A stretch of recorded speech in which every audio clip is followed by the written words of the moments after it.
ಬಾಬಾ ಸಾಹೇಬರು ನೀವು ಆಳುವ ದೊರೆಗಳಾಗಬೇಕು, ಈ ದೇಶ ಸದೃಢ ದೇಶ ಆಗಬೇಕು ಅಂತೇಳಿ ಕನಸಿತ್ತು. ಶೋಷಿತರು, ಅಸ್ಪೃಶ್ಯರು ಇವರ ವಿಮೋಚನೆಯಲ್ಲಿ ದೇಶದ ವಿಮೋಚನೆ ಇದೆ. ಕೂಲಿ ಕಾರ್ಮಿಕರ ಮಹಿಳೆಯ ವಿಮೋಚನೆಯಲ್ಲಿ ದೇಶ ವಿಮೋಚನೆ ಇದೆ.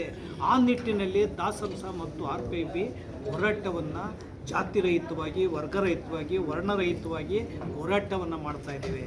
ಎಲ್ಲರೂ ಕೂಡ ಒಗ್ಗಟ್ಟಾಗಬೇಕು ಅಂತೇಳಿ ಇವತ್ತು ಕಾರ್ಯಕ್ರಮವನ್ನು ಜಯಂತಿ ಬಾಬಾ ಸಾಹೇಬ್ ಅಂಬೇಡ್ಕರ್ ಜಗನ್ ಜಯಂತಿ ಎಂದು ಇವತ್ತು ಶಬ್ದವನ್ನು ಮಾಡಿದ್ದೇವೆ. ನಾವು ಈ ಶಬ್ದವನ್ನು ಮಾಡೋದ್ರ ಮೂಲಕ ಈ ಒಂದು ಬಹುಜನರ ಐಕ್ಯತೆಯ ಕಾರ್ಯಕ್ರಮ ಇಡೀ ರಾಜ್ಯಾದ್ಯಂತ ಇವತ್ತು ಏಪ್ರಿಲ್ 14ರಿಂದ ಮುಂದಿನ ವರ್ಷ ಏಪ್ರಿಲ್ 14ರವರೆಗೂ ಇಡೀ ರಾಜ್ಯದ ಹಳ್ಳಿಗಳಲ್ಲಿ ನಮ್ಮ ಸಂಘಟನೆಗಳು ಈ ಒಂದು ಬಹುಜನ ಐಕ್ಯತಾ ಸಮಾವೇಶನ, ವಿಚಾರ ಸಂಕಿರಣ, ಸಮಾವೇಶ, ಬೀದಿ ನಾಟಕಗಳು ಮಾಡೋದ್ರ ಮೂಲಕ ಜಾಗೃತಿಯನ್ನು ಮಾಡ್ತೀವಿ. ಅದ್ರ ಜೊತೆಗೇ ಸಂವಿಧಾನದ ಜಾಗೃತಿ, ಜನಾಂದೋಲನವನ್ನು ನಾವು ಹಮ್ಮಿಕೊಳ್ತಾ ಇದ್ದೇವೆ.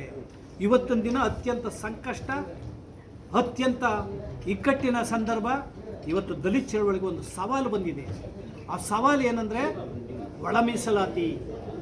35 ವರ್ಷಗಳಿಂದ ಒಂದು ಮಾದಿಗ ಮತ್ತು ಮಾದಿಗ ಸಂಬಂಧಿತ ಸಮಾಜ ಒಂದು ಇತಿಹಾಸ ದಾಖಲಾತ ಹೋರಾಟವನ್ನು ಮಾಡ್ಕೊಂಬಂದಿದೆ 35 ವರ್ಷ.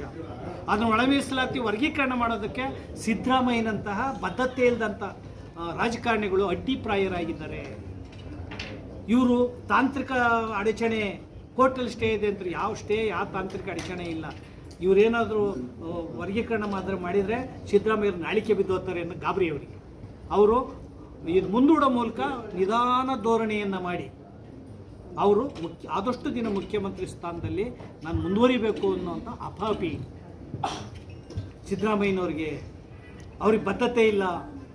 2013ರಿಂದ 2025ವರೆಗೂ ಕೂಡ ಸದಾಶಿವ ಆಯೋಗ ಇದ್ದಾಗೂ ಕೂಡ ಅವರು ಮುಖ್ಯಮಂತ್ರಿ ಆಗಿದ್ದರು. 5 ವರ್ಷ ತೆಗೆದೇ ನೋಡಲಿಲ್ಲ. ಈಗ ನಾಗಮೋಹನ್ ದಾಸು ವರದಿ ಕೊಟ್ಟರು, ಅವ್ರು 5 ವರ್ಗ ಮಾಡಿದ್ರು, 3 ವರ್ಗ ಮಾಡಿ ಕೋಟಿ ತಗಲಾಕಿಬಿಟ್ರು.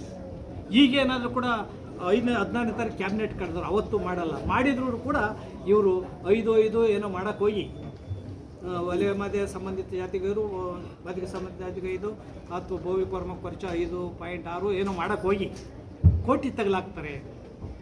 ಇವರು ಇರೋವರೆಗೂ ಕೂಡ ಒಳ ಮೀಸಲಾತಿ ವರ್ಗೀಕರಣ ಆಗಲ್ಲ.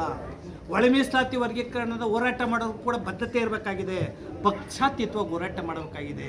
ಇದ್ರ ಜೊತೆಗೆ ನಾನು ಅತ್ಯಂತ ಒಂದು ವಿಚಾರವನ್ನು ತಮಗೆ ರಾತ್ರಿ ನಿದ್ದೆಗೆಟ್ಟು ಹೇಳ್ಬಾರ್ದ ಅಂತ ಹೇಳಿ ಆದರೂ ಕೂಡ ಹೇಳಲೇಬೇಕು ಸತ್ಯವನ್ನು ಅನ್ನೋದರಿಂದ ಮಾಧ್ಯಮದ ಮುಂದೆ ನಾನು ಹೇಳ್ತಾ ಇದ್ದೀನಿ. ಏನಂದರೆ ಅಂಬೇಡ್ಕರ್ ವಾದ ಅಂತ ಹೋರಾಟ ಮಾಡಿದಂಥವ್ರು, ದಲಿತ ಚಳುವಳಿ ಅಂತ ಹೋರಾಟ ಮಾಡಿದಂಥವ್ರು, ಬುದ್ಧ ತತ್ವ ಅಂತ ಹೋರಾಟ ಮಾಡಿದಂಥ ಮುಖಂಡರುಗಳು ಇವತ್ತು ಒಳ ಮೀಸಲಾತಿ ವಿಚಾರದಲ್ಲಿ ಮೌನ ಆಗಿದ್ದಾರೆ. ಯಾಕೆ? ದಲಿತ ಚಳುವಳಿಯ ಬೂನಾದಿಯಾಗಿದ್ದ ಒಲಮಾದಿಗರು ಇಂದು ಒಳ ಮೀಸಲಾತಿ ಕಾರಣಕ್ಕಾಗಿ ಕಳ್ಳು ಬಳ್ಳಿ ಸಂಬಂಧವನ್ನೇ ಅರಿದುಕೊಂಡಿದ್ದಾರೆ. ಒಳ ಮೀಸಲಾತಿ ಹೋರಾಟ ಸಂದರ್ಭದಲ್ಲಿ ಬುದ್ಧ ತತ್ವ, ಅಂಬೇಡ್ಕರ್ ತತ್ವ, ದಾಸಂಸ, ದಲಿತ ಚಳವಳಿ ವಾರಿಸ್ತಾರಂತೆ ವರ್ತಿಸಿದ ಕೆಲವು ವಲಯ ಸಮುದಾಯದ ಮುಖಂಡರು ಸಮಷ್ಟಿ ಪ್ರಜ್ಞೆಯನ್ನು ಕಳ್ಕೊಂಡಿದ್ದಾರೆ, ತೀರಾ ಸ್ವಾರ್ಥಿಯಾಗಿರೋದ್ರಿಂದ ಈ ಒಲೆ ಮಾದಿಗ ಸಂಬಂಧದಲ್ಲಿ ಒಳಗೆ ದಲಿತ ಚಳವಳಿ ಸಂದರ್ಭದಲ್ಲೇ ಆರಂಭದ ಸಂದರ್ಭದಲ್ಲಿ ಇದ್ದಂಥ ಈ ಸಮಾಜದಲ್ಲಿ ಇದ್ದಂಥ ಸಣ್ಣ ವಿರಸಗಳು ಇವತ್ತು ಬೆಂಕಿ ಜ್ವಾಲೆಯಾಗಿದೆ.